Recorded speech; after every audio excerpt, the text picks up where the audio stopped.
বন্ধু তাদের ভাঙা ঘরে বাস করে। অপরদিকে মুনিয়ার খুব অহংকার যে বনের মধ্যে সবথেকে সুন্দর তার বাড়ি। আমার ঘরটা যে কি সুন্দর তা কি বলবো, এই বনে কারোর আমার মতো ঘর নেই।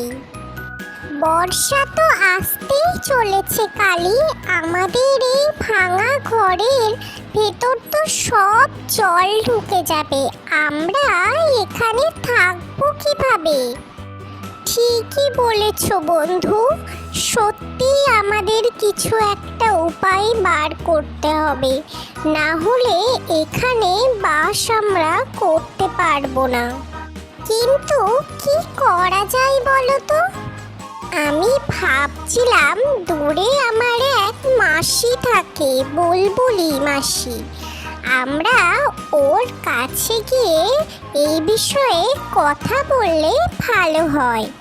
চলো তাহলে আমরা বুলবুলি মাসির কাছেই যাই। এই বলে কালি আর টুনি উঠতে উঠতে গেল বুলবুলি মাসির ঘরে। বুলবুলি মাসি, ও মাসি, ঘরে আছো নাকি?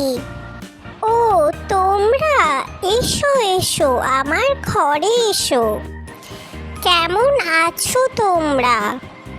আর বলো না, আমরা তো অনেক চিন্তায় আছি মাসি।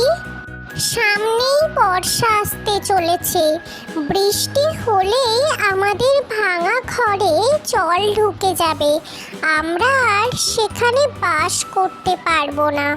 আমরা কি করব সে বিষয়ে খুব চিন্তায় আছি।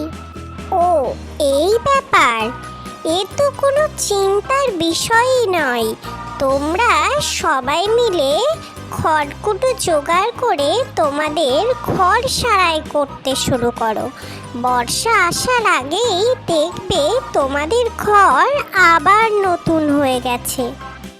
এতে আমিও তোমাদের সাহায্য করব। চলো একসঙ্গে আমরা তোমাদের জঙ্গলে ফিরে যাই। হ্যাঁ তাই চলো মাসি, সেটাই হোক। ওরা তিনজন মিলে নিজেদের ঘরে ফিরে এলো।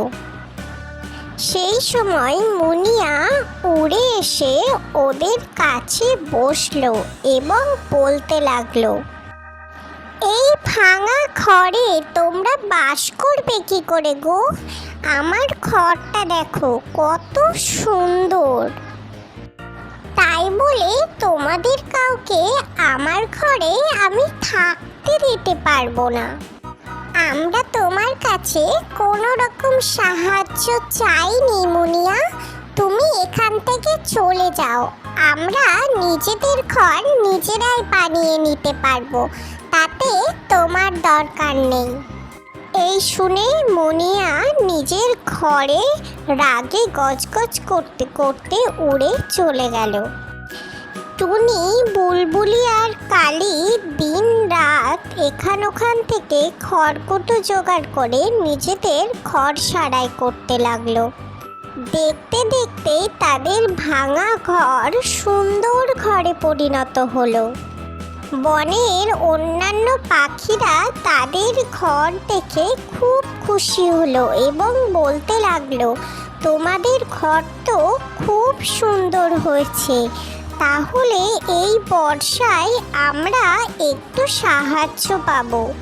হ্যাঁ অবশ্যই পাবে, আমরা আমাদের ঘরে সবাইকে আশ্রয় দেব, আমরা সবাই মিলেমিশে একসঙ্গে থাকবো।